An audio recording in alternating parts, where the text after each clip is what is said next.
on, you know, and staging protests for forcible evictions of Palestinians from their homes in occupied territory. You know, it's that sort of like the real terrorism is protesting your people being fucking removed from their homes. That's the real terrorism, is protesting that act and not the act itself.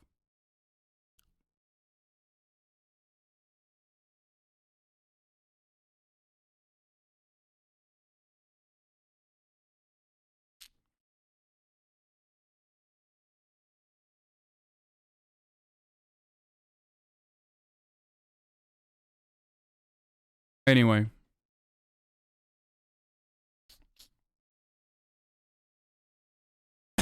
I'm not seeing enough movement on that tweet, boys. Here you go. We're not going to ratio Ben Shabibo at this rate. Not going to happen. Why would the police be at the mosque in the first place?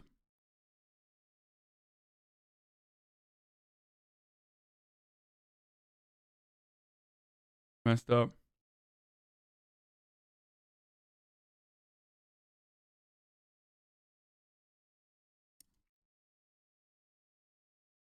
I don't know what's going on.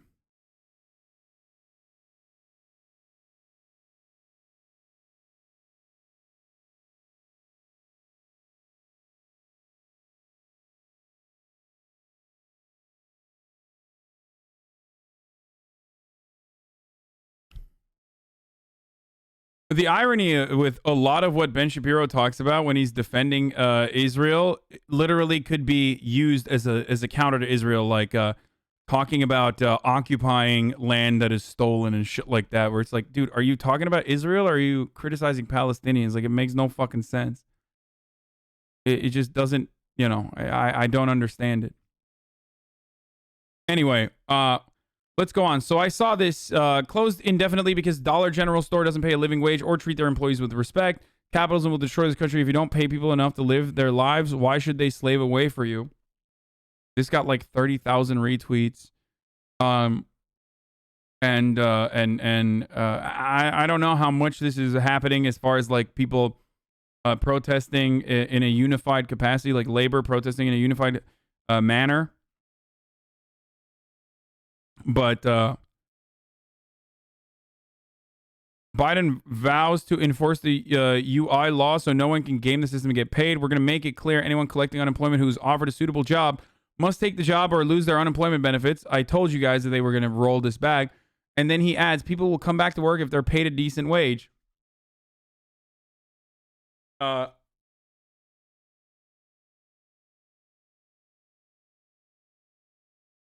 So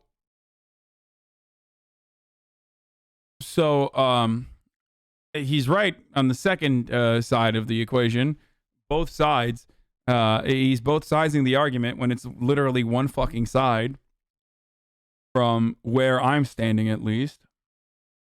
But the first side, the first argument is like, we're going to take away your fucking benefits if you don't, like, we're going to take away your unemployment insurance if you don't go back and get a fucking job when it's presented to you.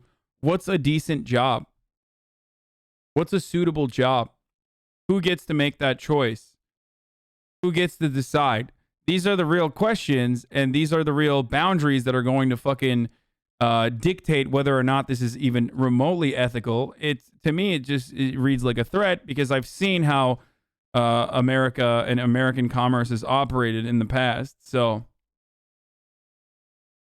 I feel as though I feel as though that is actually just a threat, and I only see this part, and I don't really see that part, because making sure that people are forced to pay a decent wage, well, that in the form of legislation was kind of thrown away, cast aside by the Biden administration in the form of $15 minimum wage as a piece of legislation. They didn't really fight as hard as they could have in the tail end of that process. So, but I do know that they'll very easily fucking put in new regulatory hurdles to ensure that it's as hard as possible to get unemployment insurance. So we'll see.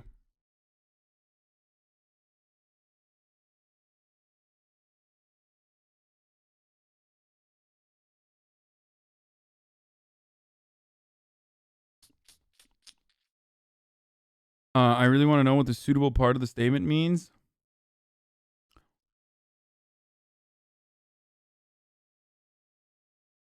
Yeah. You're at 696,000 followers on Twitter. Nice.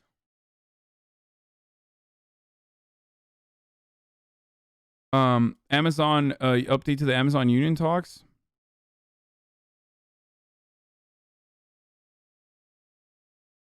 Amazon workers have revealed new evidence of Amazon's illegal union busting, including managers passing out coupons for 15 minutes, 15 extra minutes of break time at an NLRB hearing today. Here's what Daryl Richardson, an Amazon warehouse worker in Alabama, told the NLRB. Oh my God. Amazon sent workers a message that they would lose benefits in their voice under a union. Workers got text saying, protect what you have. Don't give up your voice. In a meeting, workers were told, you don't have a voice if the union comes in. Per federal labor law, employers are forbidden from threatening employees with adverse consequences such as loss of benefits or more onerous working conditions if they support a union, engage in union activity, or select a union to represent them. No way, dude. That's literally, they fucking, it's so brutal, dude. Here's a piss break coupon, dude. Have fun. Have fun with this piss break coupon. If you if you don't unionize is incredible. But the threatening employees, well, like any legal team worth their salt, and these are legal teams that are getting millions and millions of dollars just to be able to advocate for the corporation over and stop any effort from unionizing, are going to rip apart that argument and say, yeah, that's not happening. You can't say that that's a threat. They're basically saying that the union will take away your benefits, not we will take away your benefits if you get a union.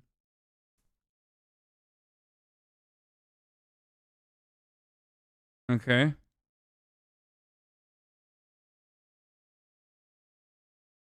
Great. You get limited one flush per coupon.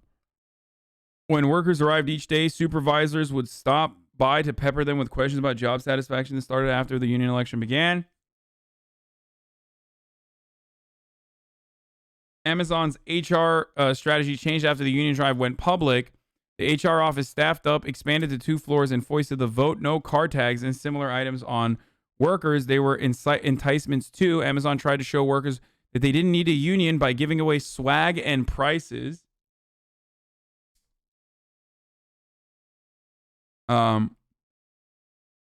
That's great. There were one of the biggest prizes, a coupon for 15 extra minutes on your break. The NLRB hearings on Amazon's union election misconduct are continuing. Stay tuned for more updates. Okay, that's a quick update from Amazon. Let's watch Axios on Senator Bernie Sanders on why the left needs the working class. Think about this trend. It's not just in America, it's actually in other Western countries where center-left and left parties, it's the education divide. They're becoming more reliant on college-educated voters, and they're losing non-college educated voters. And it's urban and rural as well. Urban, rural as well, for sure. Why do you think that's happening? I'll be back. Well, I think if I am a working class person in this country, I've seen my job go to China. I'm working for $9 an hour when I used to make $20 an hour. I don't have health care, or I can't afford it, or I can't afford prescription drugs. You're resentful. Are we talking to those people? I think we're beginning to see that in the last few months under Biden. But Democrats traditionally have been very tepid, very fearful about going big. And I will say, I think there's a glossiness to it as well, sort of San Francisco, New York glossiness to the party. I'm so smart. You know, I am really smart, and we go to $100 dinners, and who really cares about those working class people? I think it is fair to say, as a result of heavy-duty corporate campaign contributions, Democratic Party has drifted away from being the party of FDR and even Harry Truman, in being understood and perceived correctly as the working class party. If that can't be changed, that trend of Democratic Party becomes the party of the college-educated, Republicans become the party of the not. Like, do you think that's sustainable for a progressive party? No, I don't, and I don't think it's sustainable for American democracy. All right, so, we want a party that welcomes all people in. Biden didn't put it in his plan, but Schumer and Pelosi want it, and a few others want it, is restoring this state and local tax deduction, the SALT, which is a tax break for rich people in blue states. Yep. You don't support that? No. What do you think if Democrats bring that back? It sends a terrible, terrible message. So ultimately, what you have got to do, and it's in fairness to Schumer and Pelosi, it is hard when you have tiny margins, but you have got to make it clear which side you are on, and you can't be on the side of the wealthy and the powerful if you're going to really fight for working families.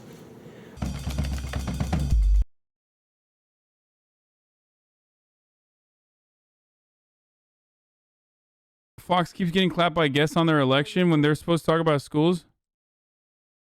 In celebrating diversity, in actually looking at and helping look at people's lived experience. But if you're really talking about misinformation now, Martha, and I hope you are, I really would hope that Fox would really look at what happened in this election and how we can, because every social studies teacher is wrestling with this, discern fact from fiction. We She's so uncomfortable. They had to literally fucking swipe away, dude. have to do that So as social studies teachers. we have we have a President Biden was elected in 2020.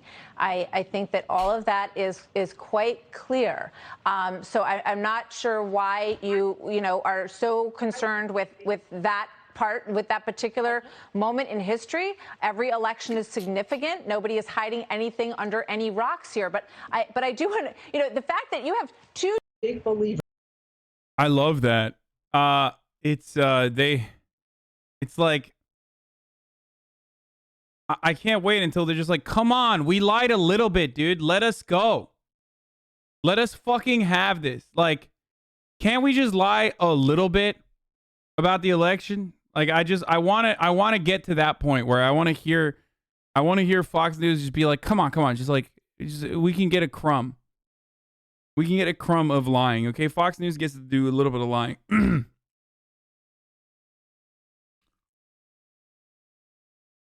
There's a second clip in the thread, by the way. Oh, she probably got so bent. I would hope Fox says to all these people that don't want the vaccines, that think there's a problem, why don't you and I do things together to get our kids back to school? This is what we need to do. We have to stop the misinformation. We have to stop the disinformation. We have to stop the chaos. As you know, many of those students were back without being vaccinated, and the CDC said it wasn't required for teachers or students to be vaccinated to go back to school. So children are a separate issue. Every family across America is going to make that decision about their children. We know that these are going to be widely. Not if all three of the major vaccines get full-blown FDA approval. If they do, which it is slated to happen, like with Pfizer, the CDC will move forward with a complete immunization requirement for schools, and that is going to happen hopefully once the FDA approval comes in. They are currently offering an expansion to Pfizer as far as like children being vaccinated. They're in the process of expanding that to basically everyone. So like everyone will be able to get the Pfizer vaccine. And if that actually happens, and if it's like universal vaccination, then hospitals will start requiring their staff to take it. And they will be able to do so. And schools will be able to do so as well. There are plenty of vaccines that you have to get. There are plenty of vaccines that you have to get to be able to go to school. Like, and no one talks about it like it's fucking unacceptable, and people laugh at you when you would bring that up. So it's understandable that they're going to do that, and we'll see that. We'll see what happens. Red states are never going to do that. I mean, you literally have MMR, which is required. So no, red states will do that as well.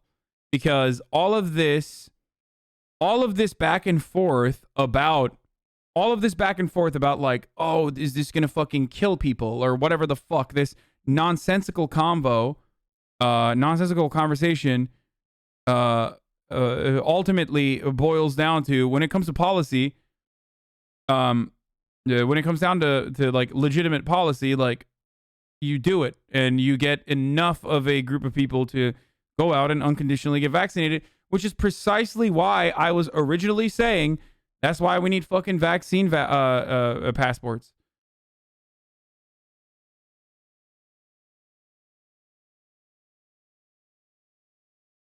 That is why I have said this. Because if you just go along with it, if you just straight up go along with it, push for it, and unconditionally write it into the fucking law, and then also create a negative consequence for not getting vaccinated in the form of like taking away your, I guess, God-given liberty to be able to attend a football game, brother. Motherfuckers are they are going to go and get vaccinated. Straight up. That's just how it works.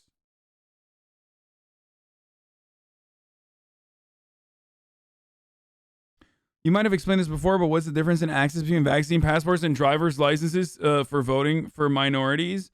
Yes.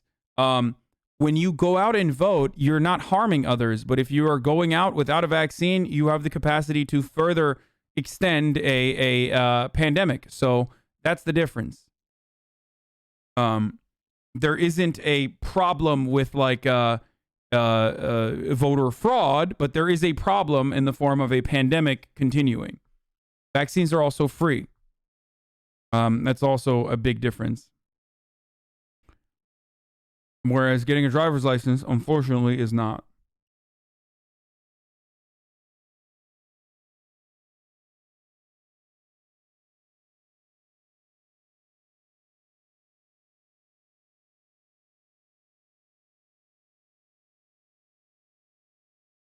Vaccine passports do open up another avenue for government control. It will likely exclude Sputnik and Sinovac. Yeah, okay, that's ridiculous. Requiring vaccine with no health care is not right? What do you mean? What? No, that is a fucking idiotic take. Because the vaccines are free, dumbass. If you were correct, you would be correct if vaccines were not free. You would absolutely be correct. It would be a horrific, monstrous thing to do, to be like, you have to pay thousands of dollars to get this fucking vaccine, and then on top of that, you need to have a vaccine passport. Then yeah. But it's free, and they literally want every single person to get it. I got my first dose when I didn't even have insurance. So yes. Even though you are correct, healthcare should be free. It is ridiculous that it's not.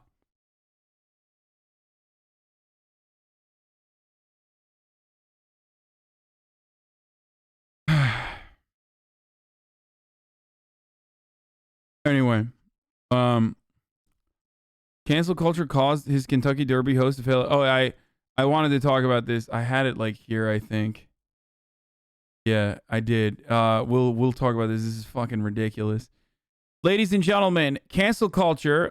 When Marjorie Taylor Greene said cancel culture was the cancellation of a baby from the mother's womb,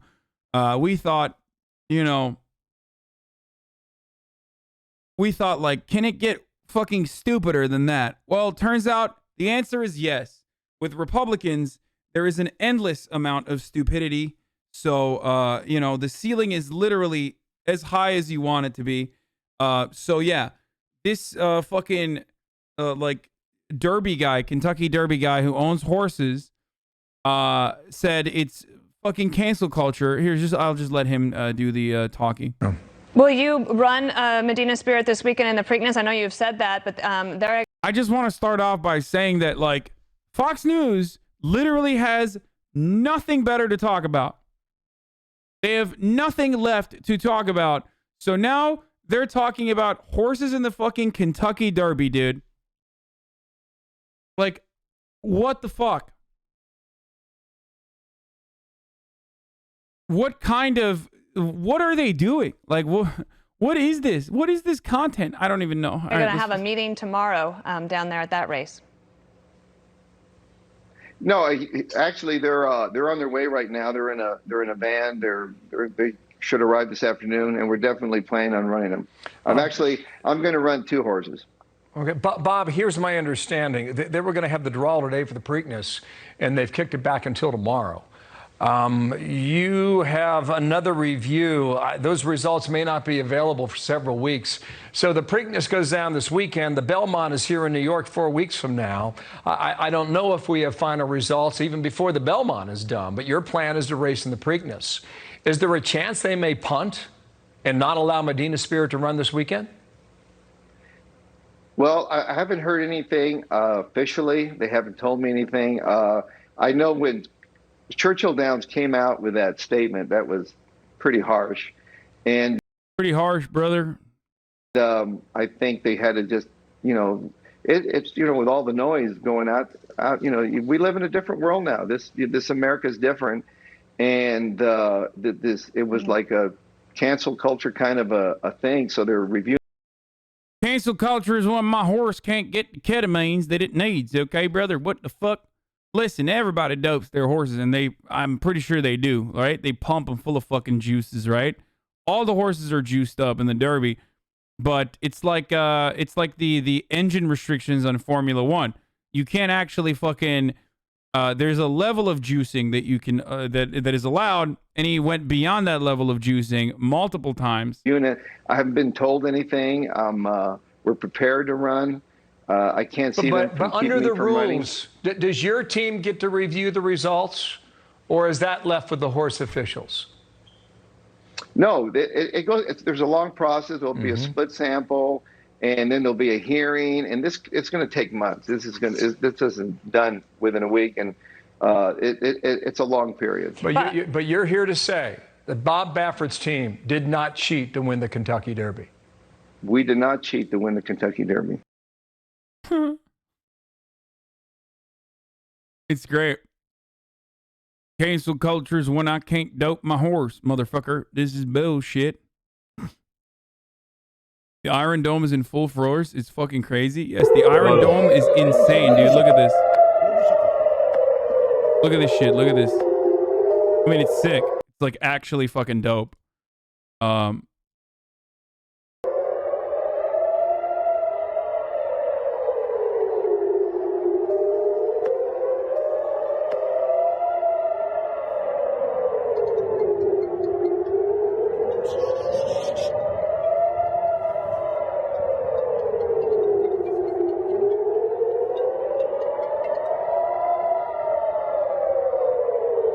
But you know the Iron Dome is so fucking solid that like it is so impenetrable that motherfuckers zoom in when it doesn't catch one. Okay? He's just like, oh yeah, I know that I'm not gonna fucking die, so I might as well zoom in when one is coming right at me. You know what I mean? Look at this. Hey, we're paying for this, boys, with our dollars, so what is it, like fucking how many thousands of dollars is it per missile? What is the Iron Dome? The Iron Dome is the Israeli defense system, which is incredible and really good. And it just like intercepts any fucking missile, any missile that is like launched towards Israel. It intercepts it in the air and fucking blows it up and turns it into little fireworks like this, basically. 50 million per battery, 40,000 per missile. They just blow shit out of the it blows any sort of like incoming artillery or fucking rocket fire out of the space. I mean, I think it has missed. I don't know what it's like. I don't know what its success rating is, but it's insane. It's so much that like, should they just let the rockets through? No, motherfucker, I'm not saying that. I'm literally saying this is a good thing. People are fucking literally delusional, dude. Like, why would I say it's a bad thing?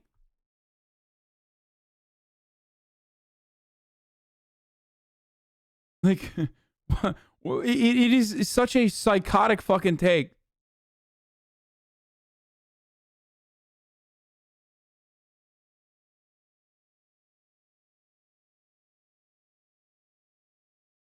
No, I think it's people who think that like they're gonna catch me being hypocritical and be like advocating for fucking like Israeli lives to be lost or some shit. I think that's why I said it's awesome. I don't know if you understand what the word awesome means, but it's cool and good.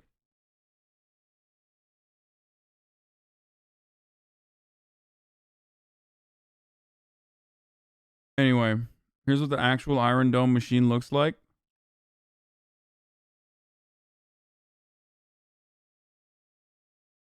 I think people interpreted our tax dollars are used for this as you being against the Iron Dome. No, I'm saying like we're paying for it. We might as well fucking watch it. What we're looking at is basically one of the 5 Iron Dome missile batteries. Like literally, just we might as well fucking watch it and revel in it. It's a defensive system, so it's good. Its goal is to, as much Oh as... my god, dude! Oh my fucking god, dude! Literally universal. Okay, fuck it, boys. I'm back to phrenology. This is a phrenology. This is a pro phrenology broadcast. Look at the cop skull on my guy, dude. Literally looking like a straight thumb. Doesn't matter. Yeah, we found the real Iron Dome. Dude, it doesn't matter where you are in the world. Literally every fucking cop, every cop has the same fucking just wonderful dome, dude. The Iron Dome, the most iron of domes, dude. Oh my god. It's possible to intercept rockets which have been launched towards the cities of Israel, to intercept them in the middle of the way, in the air. Iron Dome is cancel culture for rockets. In order to protect the people. Since the beginning of the Operation Pillar of Defense, the Iron Dome has intercepted more than 300 rockets fired towards Israel.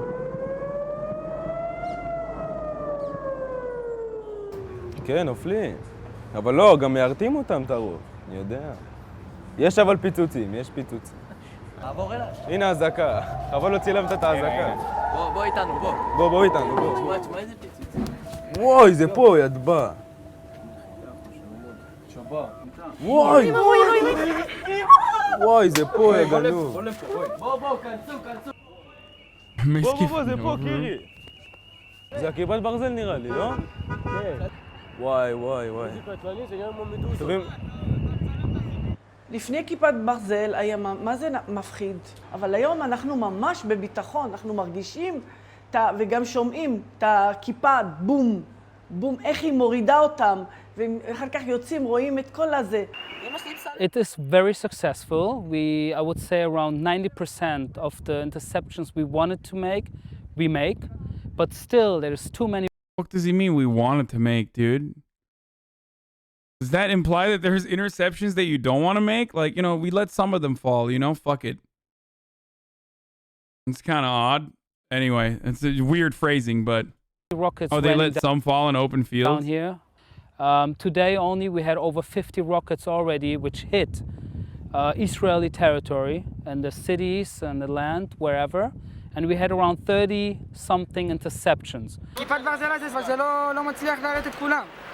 הוא מנסה לפגוע כמה שאפשר, אבל במקרה המזל הוא פוגע בבניינים. תראה מה שקרה פה. What I can say is it's first of all not a 100% solution. It gives the people a better feeling, but there's still rockets landing. And it gives the IDF, you know, more time actually to... So what I was going to say is, like, this is a good thing to have, obviously. Like, I'm never going to fucking sit and be like, I can't believe that Israel is a defensive solution to incoming rocket fire. But the actual solution to prevent rocket fire from occurring is to, I don't know, give the Palestinians fucking autonomy and independence and allow them to live like peers. So that would be, you know, that would be an appropriate thing to do as well. That's a more permanent solution to the problem, but you can't do that. So, you know, we just got to keep dealing with it in this way, I think. Just bow down to terrorist, Hamas, Omega lol.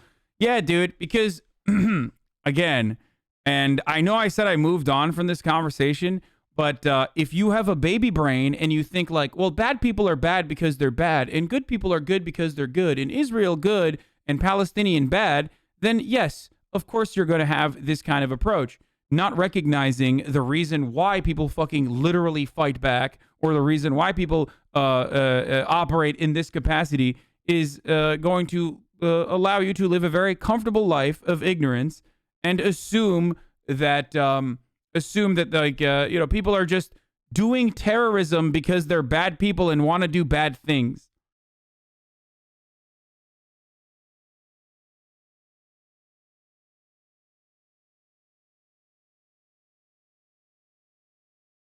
Anyway,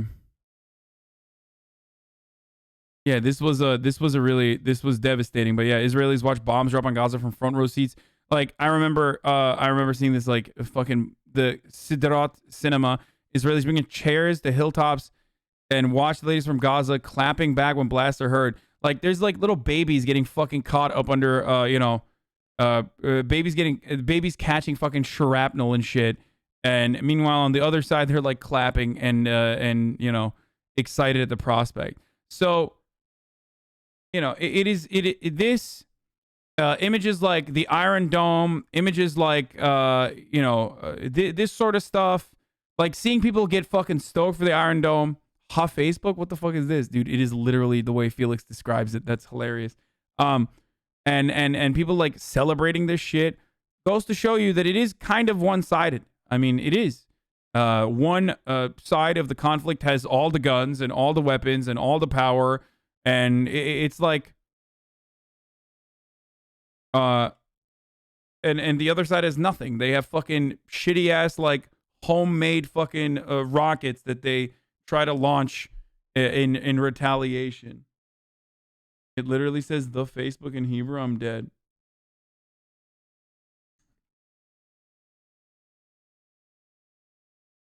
Yeah, you never see any Palestinians cheering terrorists.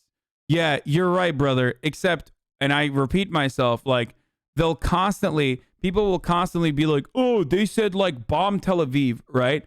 The Palestinians, they said bomb Tel Aviv. Okay, well, here is the difference, though. The Palestinians do not have the capacity to do anything to Israel. That is literally what I'm showing you. That is literally what I'm talking about.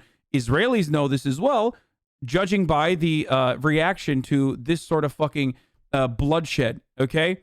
Like, Palestinians don't have the fucking freedom to be able to be like, let's go set up fucking chairs and watch like a couple homemade fucking pipe bombs explode in the air with the Iron Dome, okay? That's what I'm saying. There is a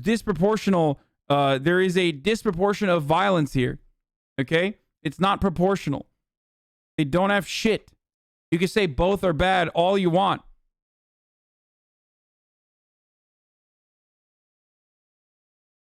Like, that's not a reasonable defense when I'm literally talking about like, the proportionate warfare disproportionate warfare that the Israeli state is engaging in. Okay?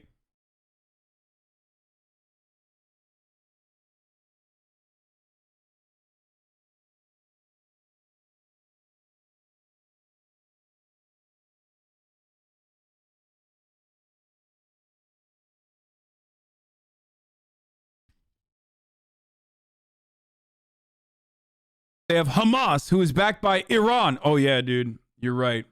They're doing the most, dude. You're right. Also, the existence of Hamas does not justify the brutality that every single innocent Palestinian is subjected to. Okay? It does not. If it worked like that, then you would hear motherfuckers be like, yeah, no, just, fucking genocide Israel then, because of the actions of the IDF and the structured government that they have and the systemic ethnic cleansing that they're subjecting the Palestinians to. Okay? It doesn't work that way. Like, you're ridiculous.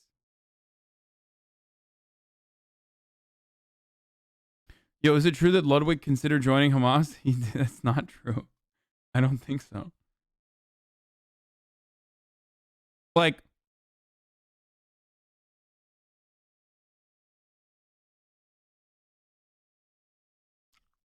who does not remember the vile terrorist act of the French resistance during the Nazi occupation of France?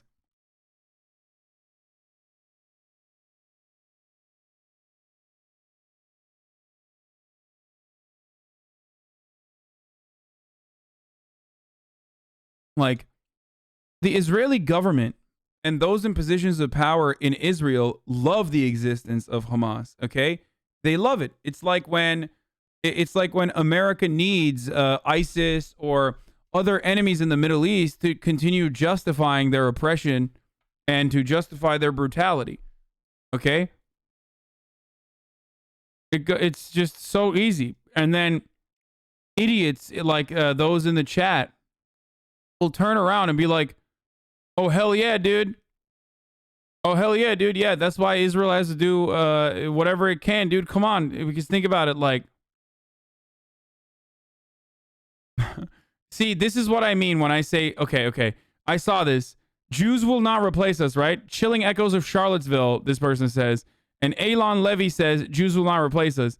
Motherfucker, don't you realize that like the replacement that they are criticizing is literally Jews saying we will replace you?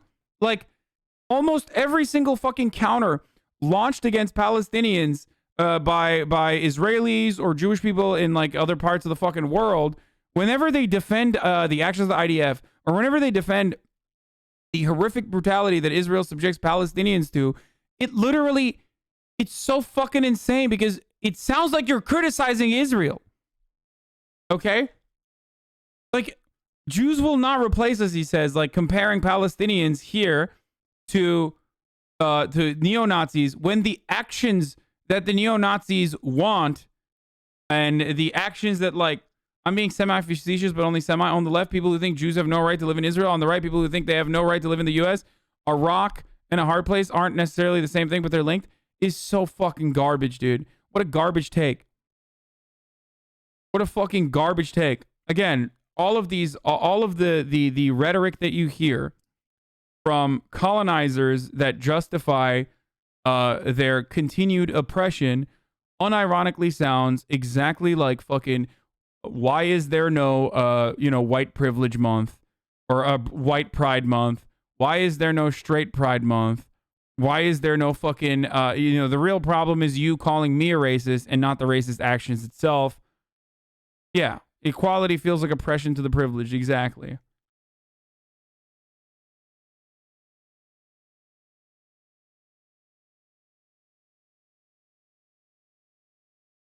Great.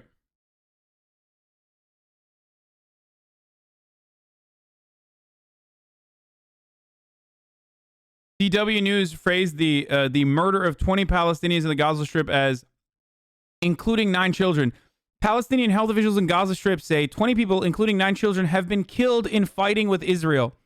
9 children have been killed as they were fighting Israel, dude.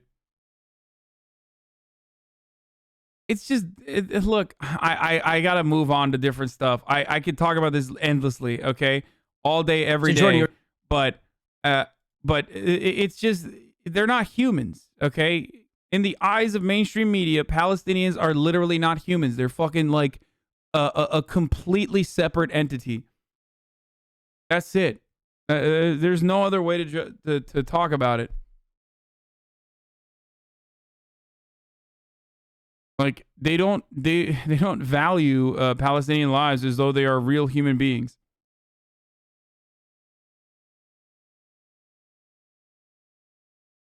Okay?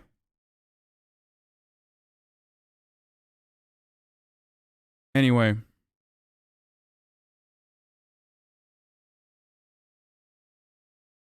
It's American fault the situation is like that? Why they back up Israel so much? Yeah, it is. America could do something, and that something is like remove all fucking help, remove the $3.8 billion in yearly defense funding that goes to Israel on the condition that they end their occupation. And if they don't, then no more help. It's never going to happen, but it should. Bernie Sanders, who's based as fuck, literally threatened with that, for the record. Like, Bernie Sanders, the only Jewish person running for president at the time, was advocating to remove all help, all aid from Israel unless they stopped their occupation. Anyway, let's watch the Jordan Peterson on wealth inequality. We were speaking a moment ago about the sort of lack of meaning that people are looking for. Is this new? Is this a new Ben Shapiro video, or is this a re-upload? For particularly young men, and it really is a big thing that young men seem to have lost meaning. Postmodernism killed the scientific rationalist world, and the postmodernists have decided to substitute for that a certain... That means that ISIS would take over? You have just shown several news orgs showing Israel's bad behavior. What is this BreadTube Reviews person that's like, but that means ISIS would take over? Wait, with respect to what, dude? What? If we stopped giving Israel weapons, then ISIS would take over? What? Dude, what kind of fucking idiot are you, dude? Review my dick, you fucking moron. Utopian vision of the remolding of American society in terms of what they call equity, but yeah, dude, ISIS is gonna take over Israel, bro. You're right. Fucking idiot. Really amounts to tribal dynamics. And you see this over and over, the radical left pushing its own version of utopianism. Classical liberals have been wrong-footed, I think, by the need for something more fulfilling, which is why classical liberalism always relied on an unspoken assumption that you were going to find meaning in your family, you were going to find meaning in religious community, you were going to find meaning in bettering your social life outside of government. But when that unspoken understanding just dissipated, when religion started to fall apart, all that was left was, well, let's just be rational with one another. There's not much inspiring there. And I think that's why you see that across the board, a drive toward irrationalism, a certain level of romanticism dominating the society to the point where irrationalism is much more prized than rationalism. If you make a rational point, if you cite data, very often this is now considered not only impossible.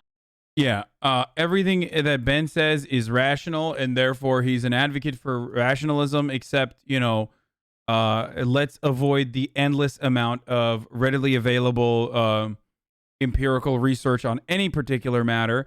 In the world of Ben Shabibo, rational ideas literally launch themselves off of common sense, okay?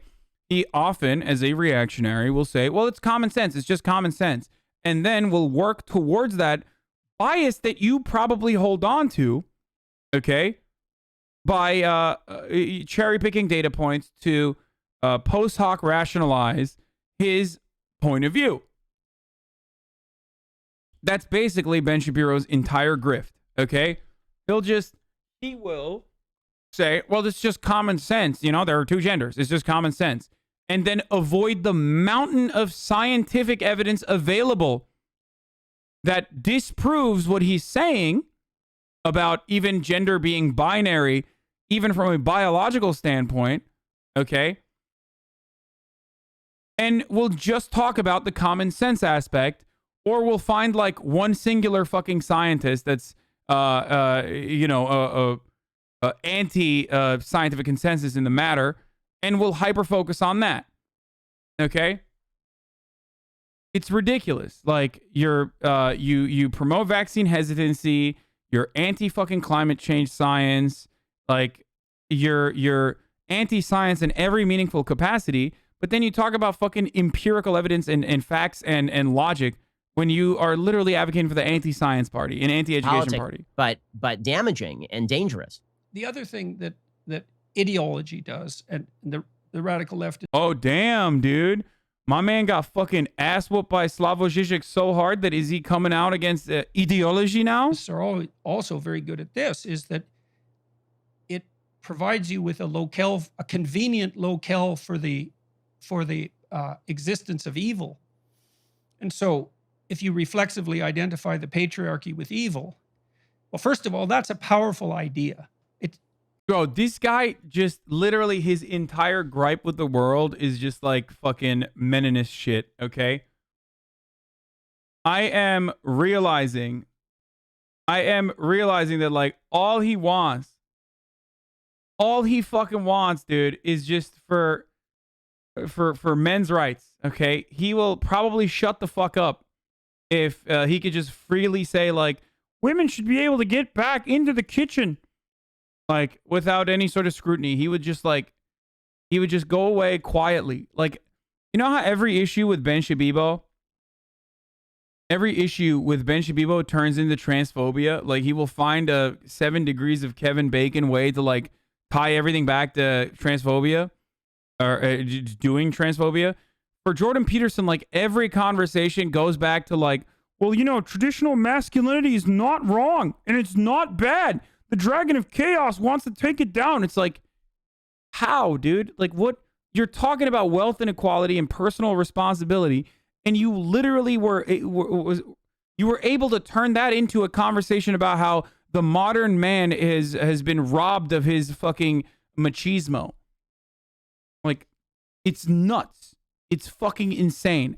Not everything has to be about fucking masculinity, especially when Jordan Peterson is literally devoid of the same application of the masculine features that he himself espouses, okay? You sound like a pussy. You cry all the fucking time, all right? And you couldn't take care of your fucking family. So, like, I don't believe in the ideal of masculinity that you subscribe to, but you yourself are not even promoting it, okay? It's so weird that Kermit voice Andy, that sounds like a goddamn sock puppet who fucking cries about the fall of Western civilization all the goddamn time, is then simultaneously advocating for this macho masculine man, and you need to be able to do that. You need to be able to be macho again. Like, why don't you fucking be macho first?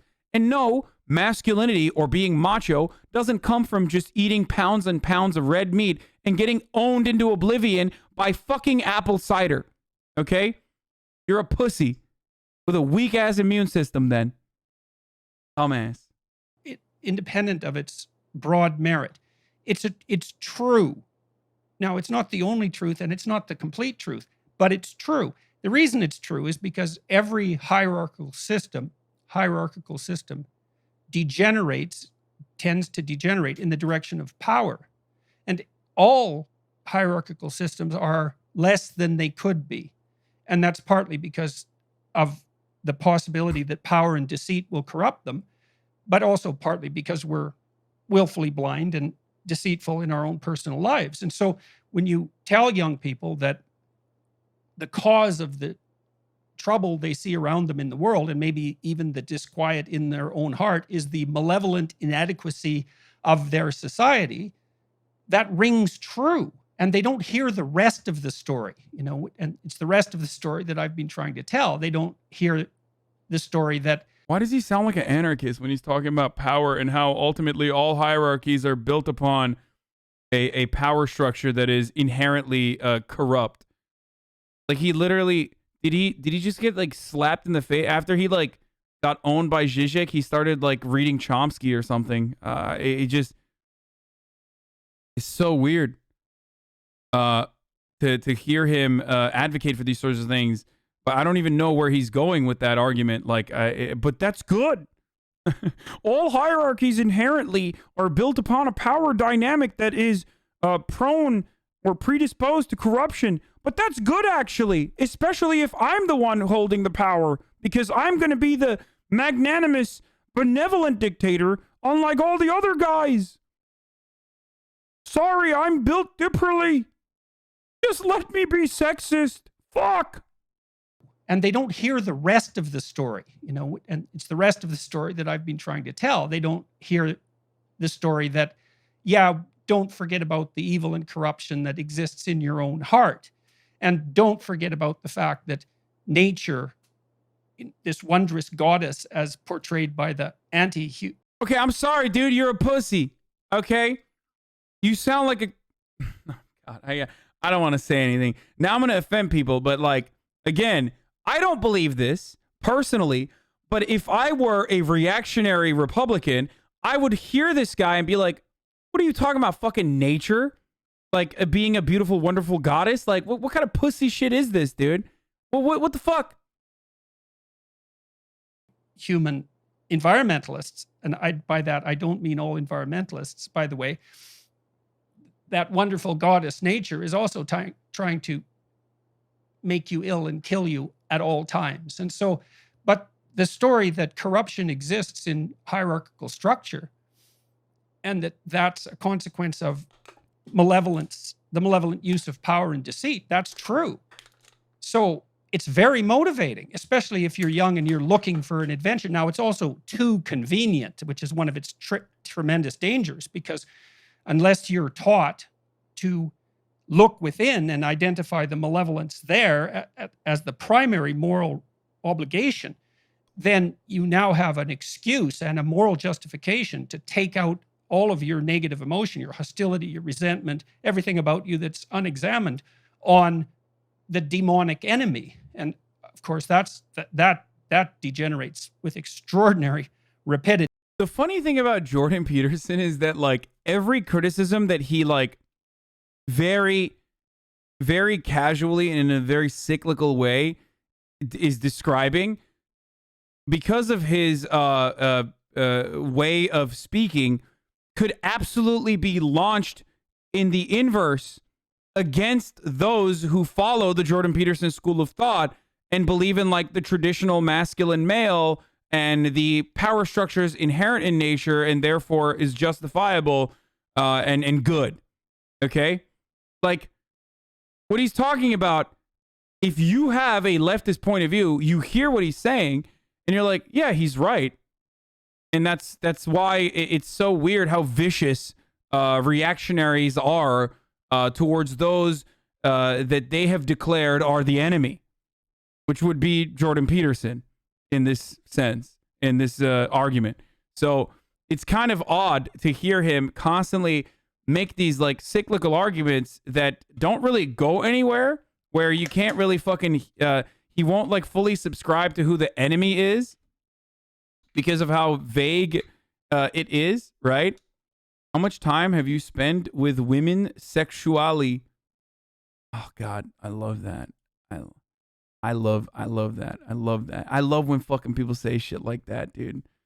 They're so strange, dude. So fucking weird.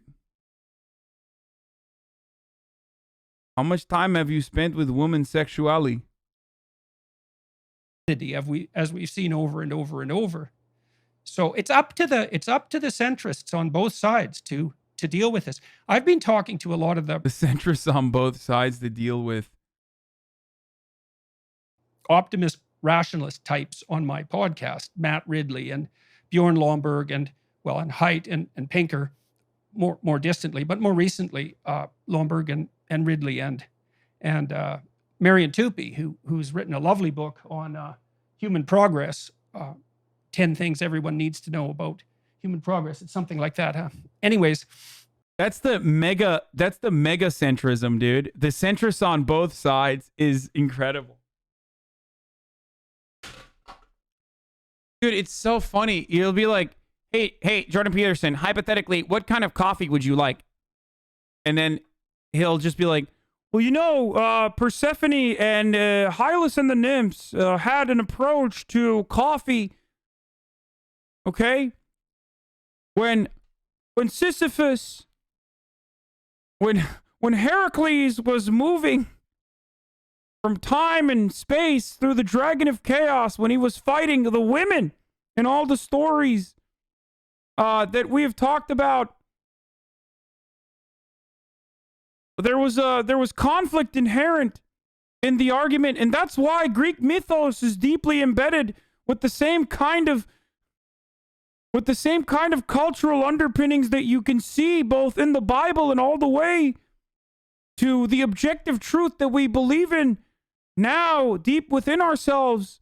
Another argument you can talk about is the natural hierarchies of lobsters, very similar to human beings, and you know, that's everything I'm mentioning here is coming to the conclusion, but I won't get to it eventually. And it's like you're sitting there, you're like, the fuck? I just want to know, do you want decaf or do you want caffeinated coffee, motherfucker? Just literally answer the question about coffee.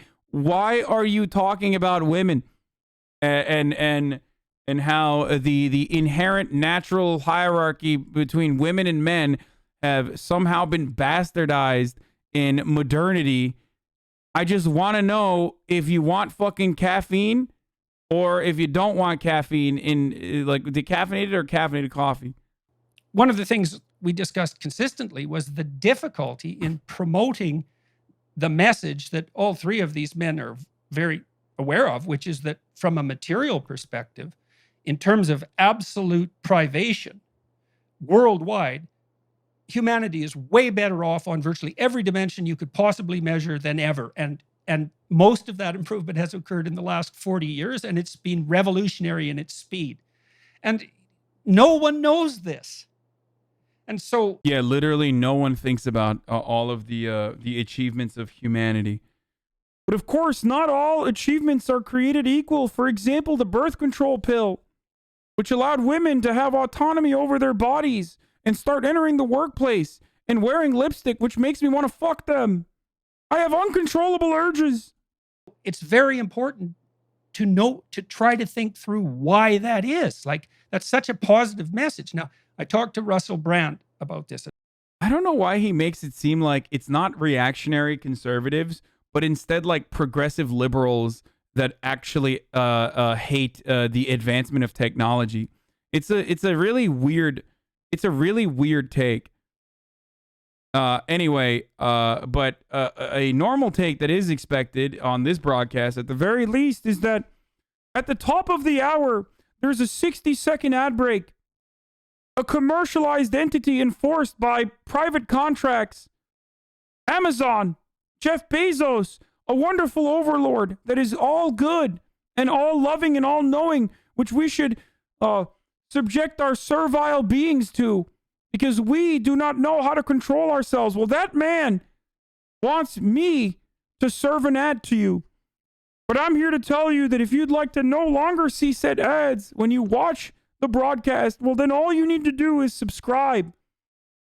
If you subscribe with an Amazon Prime, or with a Twitch Prime rather, you will defeat the Dragon of Chaos. Here's the ad break now. I have to pee. And I'm bringing him up for a reason. He's a lefty by temperament and by heart. And his first objection, but he's very thoughtful and quick. His first objection, I pointed out all this data showing that by every possible objective measure, everything is way better than it was certainly 100 years ago, but certainly even 20 years ago, even on the environmental front in the main.